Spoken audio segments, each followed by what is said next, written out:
Добрый вечер, Мария, добрый вечер. Добрый вечер, Михаил. И наши радиозрители и телеслушатели тоже добрый вечер. У нас сегодня такая тема о разнице в возрасте.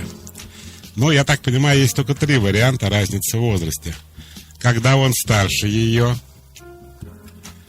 когда она старше его. Есть такая любопытная разница в возрасте, особенно у молодых пар, когда они одного возраста. Многие считают, что это тоже проблема. Но если бы мы сейчас, например, вели какое-то ток-шоу по телевидению, стоял бы крик, ор. Если он старше ее на 30 лет, конечно, она проститутка. Если парень младше женщины, она педофилка. А если они одного возраста, им по 20 лет, они вообще инфантильные. Но мы другие люди, у нас культурное радио, у нас не какое-то там телевидение.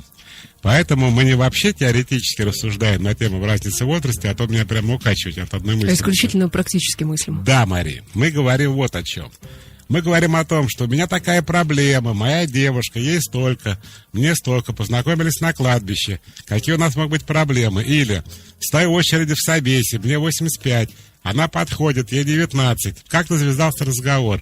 Или мне 19 и парню 19, мы оба не работаем, оба ни за что не отвечаем, оба к жизни не готовы, детей не хотим, как жить дальше? То есть меня интересуют реальные конкретные истории и реальные конкретные вопросы. Что меня не интересует? Есть ли проблемы в разнице в возрасте вообще, теоретически?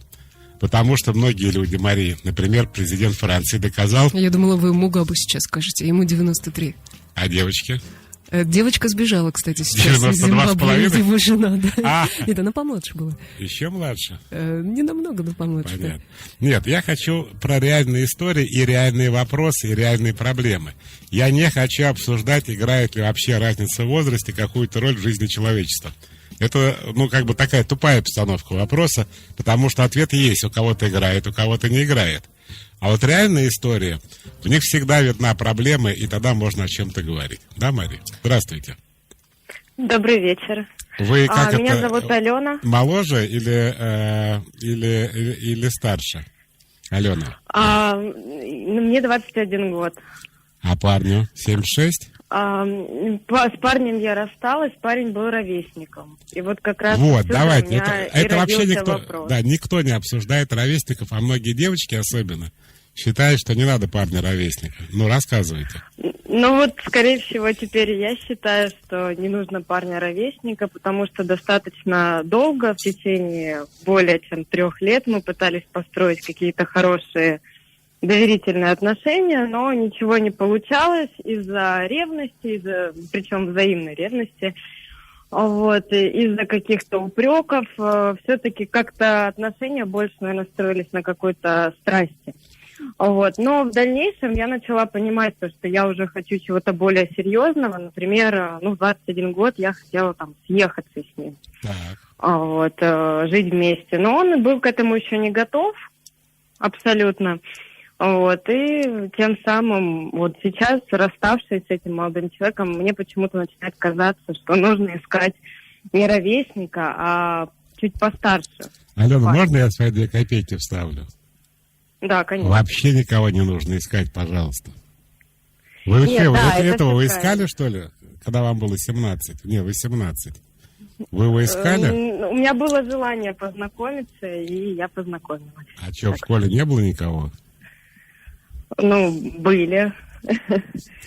Но я никого специально не искала. А проблема в чем? Хорошо, а как вы можете сформулировать проблему? Вот там по 20, то есть 21 это вы расстались, а когда вы встретились, вам было по 18.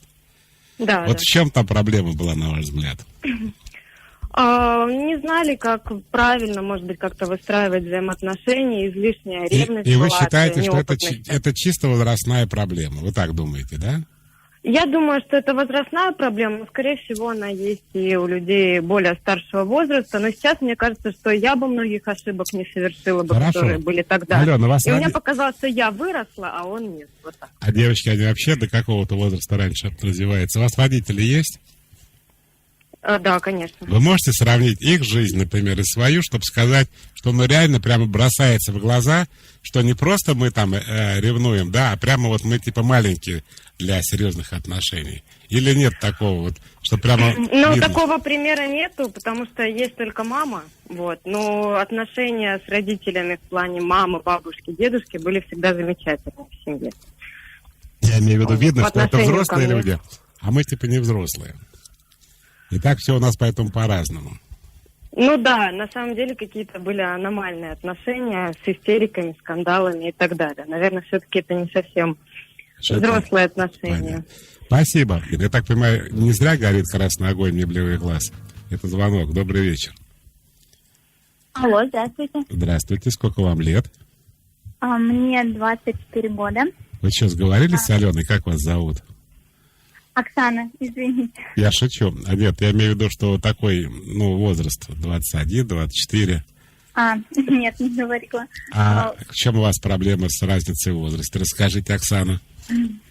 В общем, у нас разница в возрасте 17 лет. Мужчина старше меня. Так. У меня вообще, в принципе, никогда не было ровесников. Все были хотя бы на 3 года, но старше. Вот. И сейчас конкретно... Я не знаю, можно ли назвать это проблемой. В общем, у меня мужчина, он такой своеобразный достаточно, поскольку ему 40. Он прожил в это время 90-х. Не то, что как бы был бандитом, но он такой, сложа руки, не сидел, скажем так. Вот. И... как бы на жизнь он насмотрелся, а я девушка такая, я выросла в деревне, и я... А вы сейчас из какой деревни звоните? Я сейчас из Москвы. Я и говорю, деревня называется Москва, надо говорить. Так. Вот, и дело в том, что, я хочу с ним семью, хочу детей, но он периодически говорит такие фразы, типа прожить бы мне еще лет 40. Вот. А потом 80, давай поговорим о детях. Вот так, да? Ему сейчас 40, он говорит, мне бы прожить еще 40. Я дальше продолжаю его мысль. А тогда уже, когда мне будет 80, давай поговорим о детях. Хочет. Он детей тоже хочет, но он говорит это с таким подтекстом, что не знает, сколько ему отмерено, он постарше меня, и то есть как бы нас не развели преждевременное. То есть человек 40 лет уже начинает о смерти думать? Видимо, да. Получается... Интересно, как интересно. Да, он себя старит, мне кажется, потому что он выглядит прекрасно, никто не дает ему 40 лет. В этом возрасте люди вообще некоторые не доживают до 40. Знаете? Некоторые до 25 не доживают. Всякое бывает в жизни, это я знаю. Был такой великий рассказ. Вы Зощенко читали когда-нибудь? Нет. Слышали, может быть? Да, слышала, конечно. У меня такой рассказ был. Когда была война, то фашисты стояли под Москвой. И у некоторых людей в Москве паника началась, что фашисты в Москву возьмут, и так далее. И там был один герой рассказа, он играл в оркестре на треугольнике, такой инструмент. Видели когда-нибудь? Нет. Металлический треугольник, подвешенный, и по нему бьют металлической палкой. И звон такой раздается. И он испугался, что немцы войдут в Москву, и решил эвакуироваться. Купил билет, сел в поезд разбомбили, и он умер. А немцы Москву не взяли. Так что тут дело, наверное, не в том, что у вашего мужчины такой возраст. В принципе, молодой. Я в его возрасте еще только жить не начинал даже еще не приступал. А в том, что он почему-то боится смерти. Он, может, болеет чем? Да вроде нет. Но я в любом случае отправила его к психологу, настояла на том, чтобы... Вы знаете, прямо хоть вы и младше, да, но мудрее, я смотрю. Поэтому правильно все сделали. Спасибо вам, Оксана. Вот как у людей складываются отношения. Вот Оксане 24, она так повзрослее будет 40-летнего бойфренда своего.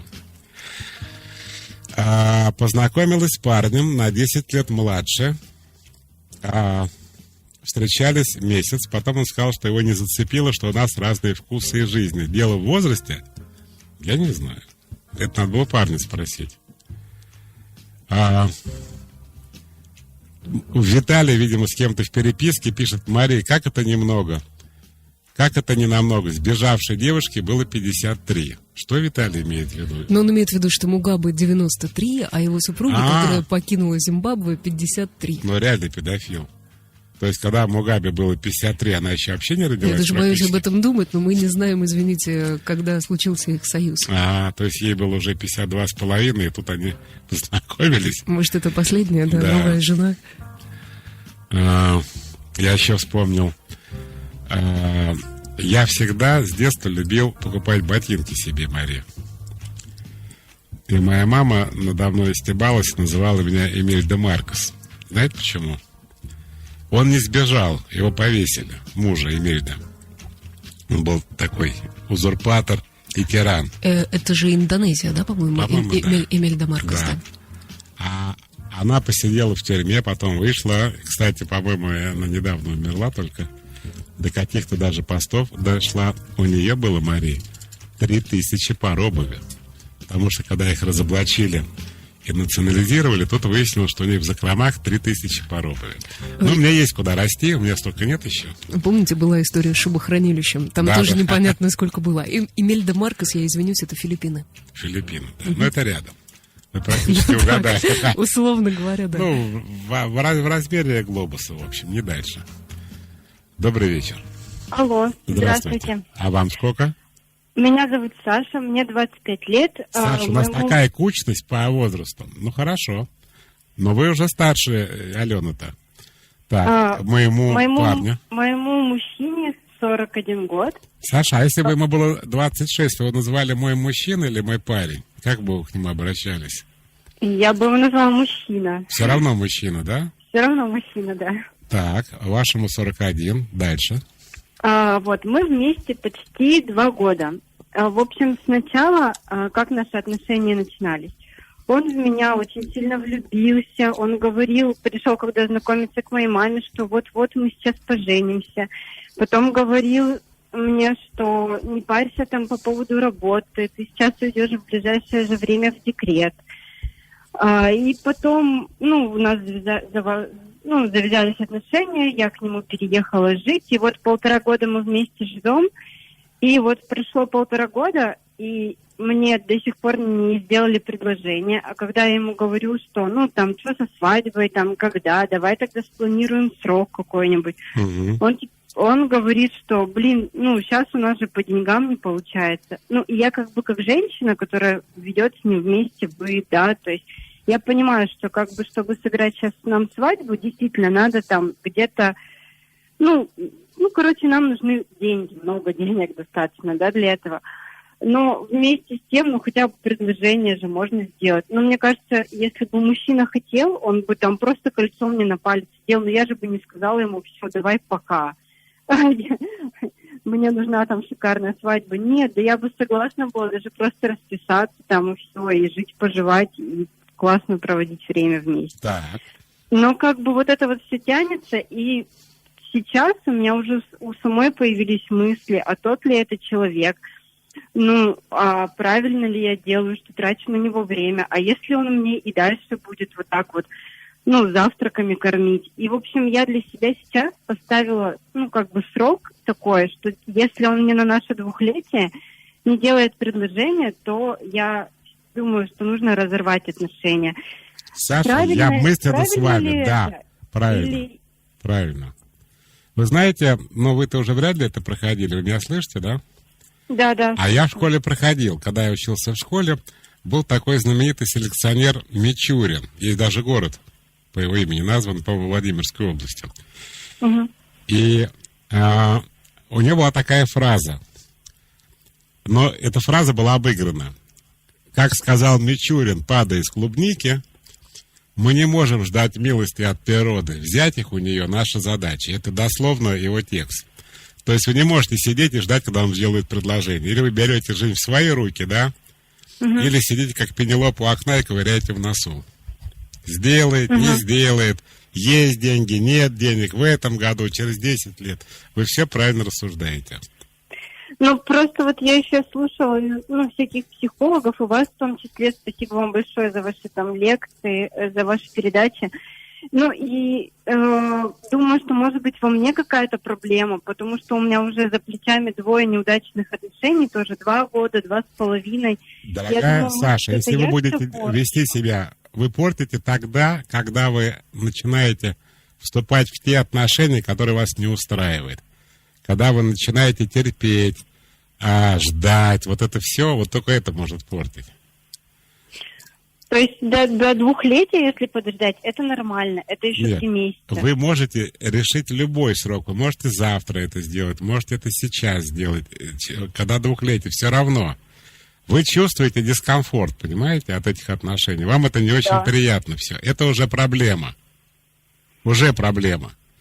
У вас может быть разное к этому отношение. Например, вы считаете, что вы хотите свадьбу. Вам сколько денег надо на свадьбу? Да, 250-300 хватит. 250-300 хватит. Вот, типа, вот я хочу тоже. Я не хочу просто так жениться. Есть такие варианты. Вы расписываетесь, а свадьбу играете, когда деньги. Такое же тоже можно, да? Вы придумали еще вариант. Сделал предложение, подарил кольцо, а свадьба, когда будут деньги. Вариантов море. Вы все правильно понимаете. Но, видимо, ваш мужчина пока не готов. Там, по материальным соображениям, по психологическим, я не знаю. Как говорят в России, обещать не жениться, как вы знаете. Поэтому решайте сами. Но я вот абсолютно считаю, вы себя ведете правильно, и проблема, конечно же, не вас. Но проблема могла бы быть вас, если бы вы начали все это терпеть.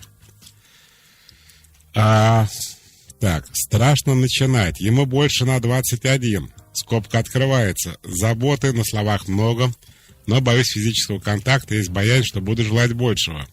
Скобка не то чтобы закрывается, а она, знаете, такая, когда вы пишете что-то приятное, как это называется, Мария, такие делаете, как смайлики, да? А есть такой типа отрицательный скобку в другую сторону. Как это по-русски сказать? Отрицательный смайлик, давайте это так назовем. Хотите эмодзи употребите? Да, эмодзи, это что? Ну, например, да. Мне почему-то с препаратом эмодзи для запора только ассоциация. А что такое эмодзи? Это какая-то рожа лица какая-то, да? Ну, приблизительно, ну, да. Хорошо, не будем углубляться. Тем более вы такой препарат назвали, что лучше не углубляться. В общем, это как бы скобку в другую сторону перевернута, но, видимо, сейчас хочется заботы о решении своих проблем. Дорогая незнакомка, не надо вступать в отношения, потому что вам хочется заботы о решении своих проблем. Обычно, когда люди пытаются решить свои проблемы, в частности, одна из которых это желание заботы, они этого не получают. Я вообще, это не имеет отношения к разнице в возрасте, я все равно это хочу сказать. Но это мое мнение. Люди многие проблемные. Им что, в отношения не вступать? Да нет, конечно, вступать. Они вступают. Будучи проблемными, они притягивают проблемных. Это старо как мир. Не может в паре один быть абсолютно здоровый, а другой больной на всю голову. Это исключено. Они обычно дополняют друг друга, что у людей вызывает вопросы и непонятки. Когда, например, жертва и палач. И жертва говорит, ну как, что у нас общего? Человек, он меня вообще избивает, а я рыдаю. И что между нами общего? Общего? Вот это вот ситуация. Это как прямо лего одна вставляется в другую. А если бы вы не были жертвой, у вас бы и палача не было. А если бы он не был палачом он не искал бы себе жертву и так далее. Но когда у вас отношения, потому что вы же не можете жить когда-нибудь потом, когда вы типа вылечитесь, вы должны жить здесь и сейчас. Но строить какие-то планы для решения проблем, вот я бы не стал. Секс прекрасно. Живете вместе, душа в душу, замечательно. Но не надо это использовать для каких-то целей. Это тоже опять сейчас говорит Мария, типа с намека «возьми трубку», да? Добрый вечер. Алло. Здравствуйте. Здравствуйте, Михаил. Меня зовут Марина. И мне? 26 лет. Слушайте. Мне 26 лет. Не, я не глухой, я понял. Мне просто интересно. Значит, первый звонок 21 год, помните, да? Дальше 24, 25. Вы что, девочки, сговорились? 26. Да, мы по очереди все звоним. Ну, рассказывайте. Давайте угадаем. У вас сколько, 43? Нет, вы ошиблись, 38. Вакансия 38. Где вы эту малолетку откопали? Ну? Ну, вот так вот получилось. Ну, у меня вопрос. Я очень заинтересована в человеке, мне он дико нравится, и я очень робею. Причем разница-то в 12 лет, но не самая большая. Нет. Ну, не самая большая, Нет. да. Но конкретно с ним я вот робею. У нас очень мало тем для разговоров. И так получается, что иногда вот, и все, время проводишь, все так хорошо и душевно, а в то же время мне как бы сказать не то, что нечего, а у меня какой-то, какой-то барьер психологический стоит, я не могу понять, от чего он тянется, потому что я уже, я по-всякому пробовала себя разговорить, получается, но тем не менее все равно какие-то вот паузы есть. У нас минута осталась, вы мне вопрос задавайте. Как мне эти паузы убрать? И вообще, рассказываю. Стоит это делать? Проблема это или нет? Значит, есть люди, которые волнуются, когда что-то хорошее их накрывает. Это такая немного детская психотравма. Не будем даже на это тратить время, потому что, когда у вас нет проблемы, вы чем лучше, тем вы себя, круто чувствуете. Типа, он мне нравится прямо, да? Мне нравится, что вы сказали дико, это гораздо приятнее, чем слово безумно нравится. Потому что безумно отдает безумию. И когда вам хорошо хорошо просто вперед. Но бывает, когда человек имеет такой конфликт внутренний, и когда хорошо, он бояться начинает. Понимаете меня, да? Да, нервничает, волнуется, вот ладошки потеют. Это потому, что вы не привыкли. Вам надо преодолеть вот это состояние и все-таки разговаривать. И когда вы начнете разговаривать, вас постепенно отпустит. Это когда, например, вас что-то хорошее накрывает, и вам от этого просто плохо и тяжело с непривычки. Подарок какой-то, типа, ой, я сейчас умру. Зачем? Радоваться надо. Нет, когда что-то хорошее накрывает, это мы у вас на разогреве по вторникам. До этого, так что... Спасибо. Продолжим тогда через несколько минут. Да. Нам пишут в WhatsApp. Мужчину бы к вам на эфир не хватает. Не могу дозвониться. Очень смешно у нас сегодня программа строится. Значит, первый звонок 24 года. Нет, первый звонок 21 год, потом 24, потом 25, потом 26. Добрый вечер. Ну что, делаем ставки? Добрый вечер. Да. Здравствуйте. Алло. Сколько вам лет, как вас зовут? Меня зовут Елена. И мне? 47 лет. Слава богу, отпустила. Наконец-то сбой матрицы. Я очень надеялась дозвониться, потому что эти малолетки, они неинтересны были мне. А вашему парню 19, да? Чуть побольше, 26. Моему сыну 25, а парню 26. Ну и как? Душа в душу? Мне интересно ваше мнение. Почему? Потому что мой молодой человек, я его считаю мужчиной, хотя он по возрасту не такой взрослый. Давайте, как вас зовут? Вы сказали? Меня зовут Елена. Елена, вот смотрите, девчонки называли своих парней мужчинами, а вы своего называете «мой молодой человек». Так. Я его и мужчина тоже называю. Так. В нужном случае, когда нужно... когда нужно это сделать. Сережа, ты у меня уже взрослый мальчик. Вот так, да? Нет, не в таком смысле. Просто когда мы общаемся, я чувствую, что у него очень много знаний. Хотя в его возрасте молодые люди не стремятся как-то читать литературу, книги, историю. В общем, разносторонние, мне это нравится, потому что в моем возрасте мужчины, они уже пожили, вот как я смотрю, даже в 40 начинают уже говорить о смерти, а в моем возрасте это жалуются на жизнь. У нас одной девчонки парень 40 лет говорит, как жениться? Ты что, говорит, а если я не доживу до свадьбы, ему 40 лет? Ну хорошо, вот. А что у вас за проблемы? У меня проблема в таком плане, что мы общаемся, все нормально, но ревность, что с моей стороны, что с его стороны, из-за того, что мы очень часто за 5 лет, которые мы вместе, расходимся, потом сходимся. Больше инициатор я, потому что понятно, что думая о том, мне не нужна семья, потому что я была уже замужем.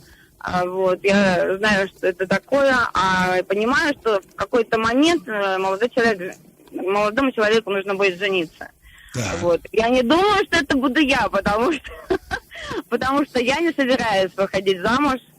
Мне нравятся те отношения, которые у нас есть, наше общение, наше взаимопонимание, наша поддержка. В какие-то моменты чувствуется, наверное, надоедает, скорее всего.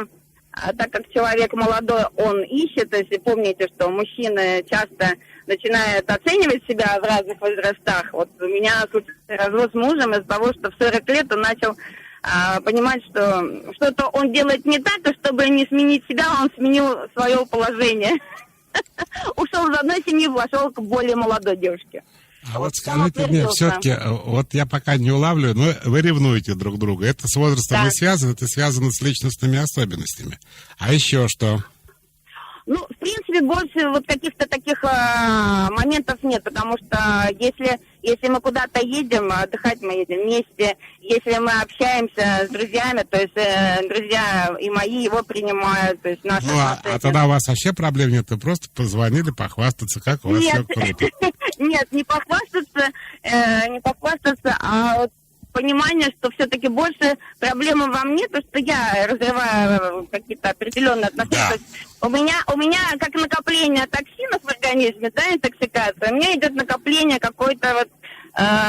У вас токсины в организме? Мне не рассказывали. Нет, я имею в виду, когда интоксикация организма идет, например, да, накапливаются в определенное время токсины, да, и организм нужно очищать.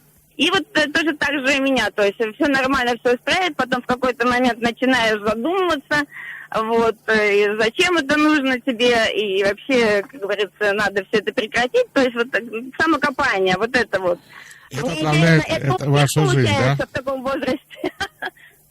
Это отравляет вашу жизнь, ваши отношения. Вот это, собственно, есть проблема. Я правильно понимаю? Да. Получается, что начинаешь, когда самокопанием заниматься, начинаешь по-другому смотреть, начинаешь копаться во всем, правильно ли это, что мы так делаем, и вообще нужно, наверное, разорвать, ты живи своей жизнью, я буду жить своей. Вот это вот, конечно, это вот и отравляет. Вот мы в очередной раз остались, потому что я сказала: все, живи своей жизнью, ты молодой, и ищи себя, а меня оставь в покое. Вот и все. Вы знаете, это очень интересная тема, потому что люди не могут, договорившись, друг с другом или, например, сами с собой, да, о том, что я сегодня получаю от жизни удовольствие. Я не думаю о том, что завтра мы расстанемся, потому что он будет искать себе другую и бла-бла-бла.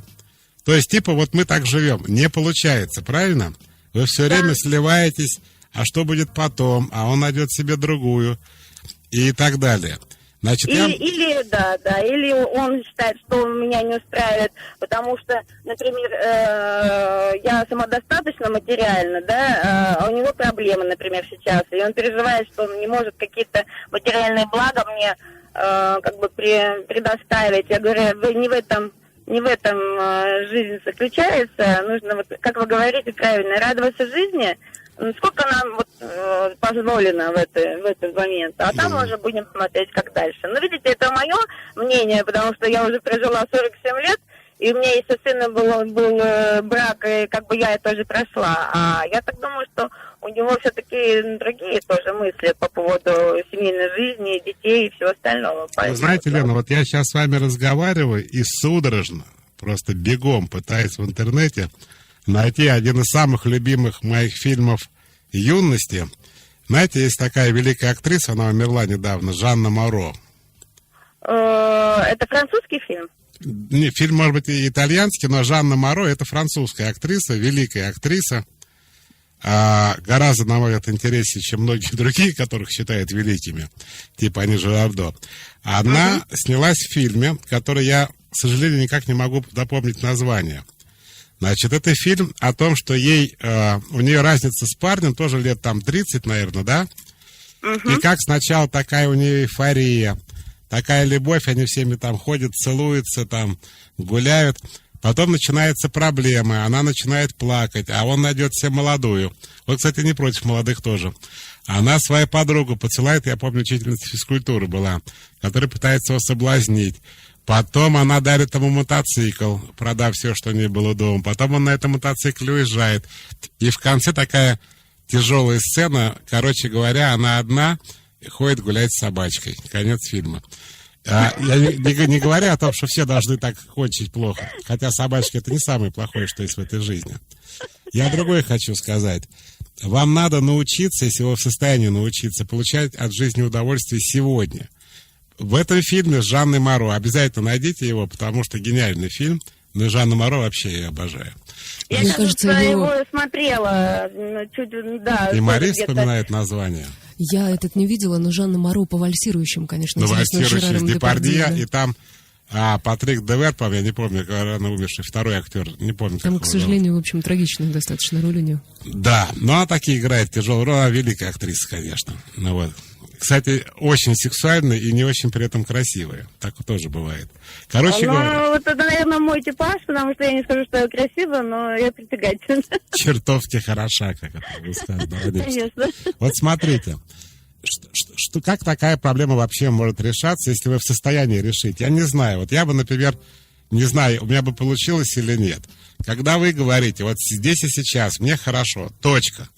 При этом вы в голове имеете в виду, что это может закончиться, что он может найти себе другую, что ему нужна семья, мне семья не нужна, что он меня младше и так далее.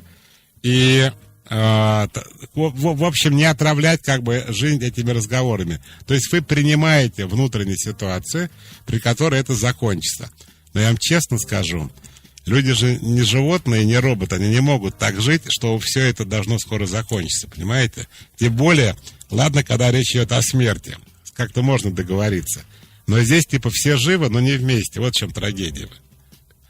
Слушайте, а может вы достанете друг друга гораздо раньше, чем это произойдет, Лена? Все может быть. Типа, да дура, меня же заколебало, да вообще валяй отсюда, козел. И как-то Нет, все... нет, я никогда его не обзываю, потому что, во-первых, у меня мужчина кавказец, и я понимаю, насколько это... Нет, я так образно, да, что вот типа так хорошо, а потом как-то... То есть как бы еще бы жить и жить, но уже не живется.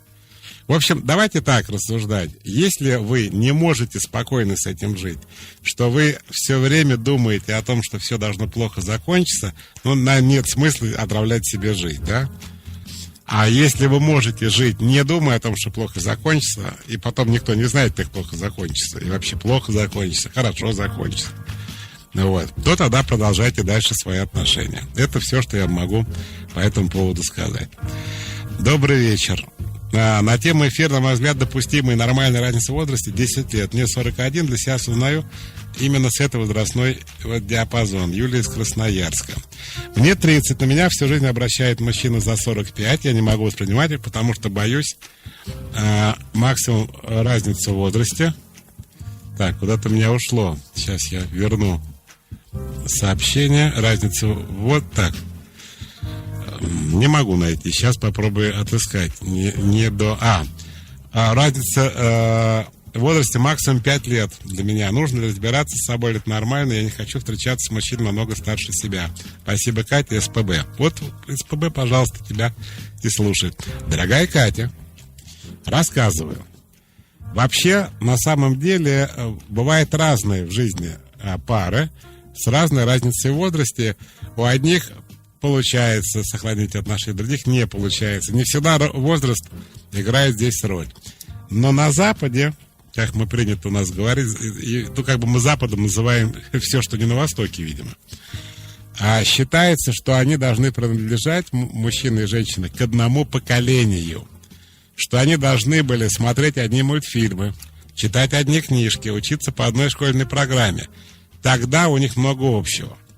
Хотя, на самом деле, я не помню, что из детства, которое у меня было, я принес в свою взрослую жизнь.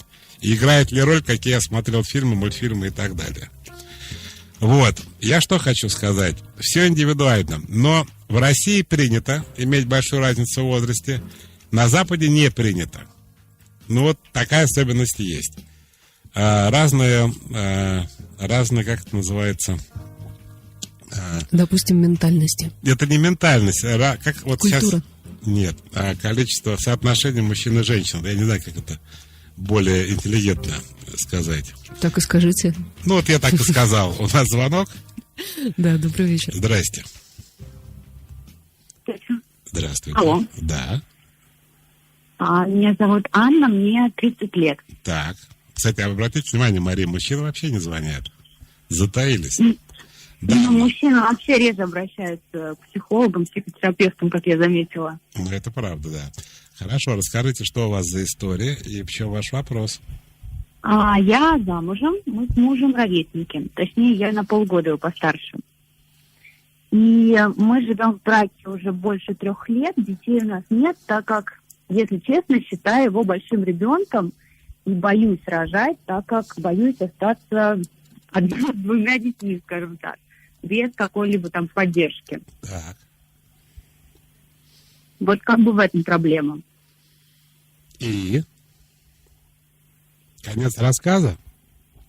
Ну, нет, я могу на самом деле долго продолжать. Нет, долго не надо. Я вас понял. Знаете, бывают такие, как в литературе называется, открытый финал. Вот человек сказал, вот такая ситуация. И народ задумался. И мой типа вроде не взрослый. А как я с ним рожать буду? У меня теперь 2 детей тогда будет. Один муж, другой ребенок. Заметил за собой, что привлекает парня старше. Влюбилась первый раз в парня на 6 лет старше. Второй был на 12. И сейчас испытываю симпатию к молодому человеку с разницей в 16 лет. Пытаясь понять природу такого увлечения, не могу. С отцом отношения замечательны. В чем может быть причина? Как сказал Фрейд, тогда банан — это просто банан. У нас тут закулисная жизнь идет. Мы пока в эфире обсуждаем разницу в возрасте. Когда у нас пауза, мы с Марией обсуждаем, как с нарциссами-то жить. Я говорю, нормально, никто на меня не жалуется. С перверзными нарциссами. Да. Вот. Но мы без возвращений. Ну что, друзья мои, еще 5 минут разницы в возрасте. Добрый вечер. Добрый вечер. Алло. Здравствуйте. Алло, добрый вечер. Меня зовут... Михаил. Да, даже не ожидал, что дозвонишь. Нет, что меня зовут Михаил, я в курсе. А вас зовут? Да. Меня зовут Марина. И мне? Мне 40 лет. Так. Вот, у меня 2 детей, было 2 брака. Ну, браки, так сказать, распались по моей инициативе, по объективным причинам. То есть вы такая роковая женщина? Сами наверное. Кидаете мужиков, так. Да, действительно, сама, то есть, так складывалась жизнь. Вот. Сама я работаю, то есть полностью обеспечиваю детей, то есть, в общем, состоялась как женщина, и как профессионал. У меня вопрос такой. Я уже 2 года, я, извините, волнуюсь, значит, уже 2 года встречаюсь с молодым человеком, который младше меня на 12 лет. Так. Вот. То есть ему, получается, там 25. Вот, 26. Угу. Вот. И он никогда не имел опыта такого общения. Вот. И он регулярно устраивает такие, знаете, истерики из разряда ушел, пришел, там, так. На пустом месте. И... Ну как на пустой? Он как ребенок с мамой себя ведет. Курит, небось, из-под тишка? Наверное, не знаю, нет, не курит, не пьет, кстати. Так. Может быть, и плохо, что не курит и не пьет. Вот, и, 2 минуты у нас осталось. Да. Я думаю, что это, в принципе, тут вопрос не в разнице в возрасте, а в том, что просто, человек такой по характеру, то есть тут, в принципе, ничего не сделать. Да, но вопрос... вы не можете себя спросить, а почему он выбрал меня старше себя на сколько лет? На 15? На 12. На 12. Да. Почему вдруг? Просто вот так влюбился? Почему он влюбился в женщину себя старше? Может, я выгляжу на 19? Это уже другой вопрос. Выгляжу действительно лет, на 20 максимум. То есть иногда даже вино не продают? Нет. Слушайте, кстати, название фильма «Любовники» не уверен, это с Жанной Моро. Так это самое, а в чем ваш вопрос? Вопрос в том, что возможно ли продолжать отношения с таким человеком? То есть, меня, в принципе, это не устраивает, и, не знаю даже. То есть вы не знаете, что спросить? Сейчас я сформулирую, то есть, является ли это проблемой разницы в возрасте, или это просто Вот я считаю, что отчасти это частично, да, и личностная разница в возрасте. Теперь у нас осталась минута подвести итоги, если вообще есть тут еще подводить. Мне лично программка понравилась. Смотрите, просто так ничего не бывает. Понятно, что, скорее всего, юноши, которые тяготеют к женщинам старше себя, они инфантильны. Это раз. Говорю, скорее всего, потому что не все такие, но таких много. То есть часть из тех, кто выбирает старше себя женщин, это инфантильные мужчины. И вот отчасти это ответ на вопрос нашей девушки 40-летней. Дальше. Если девушка выбирает парня себя сильно старше, вариантов много, или там отца не было, или отец был старый, или как бы не хватало в каком-то виде отца. Если ровесники, все бы ничего, если им уже больше 16 лет. Если они все-таки дети, бывает пора, бывает хорошо, бывает не очень, потому что как бы мужчина отстает немножко инфантильнее, что ли, чем женщина, особенно в подростковом возрасте. А вообще, друзья мои, правил здесь никаких нету. И все живут так, как живут. Независимо от того, есть у них разница в возрасте или нет. Наверное, когда женщина стареет, если она старше там, мужчины там, на 15 или 20 лет, это может стать проблемой. Хотя нынешний президент Франции сказал, что вообще никакая не проблема. Нормально все.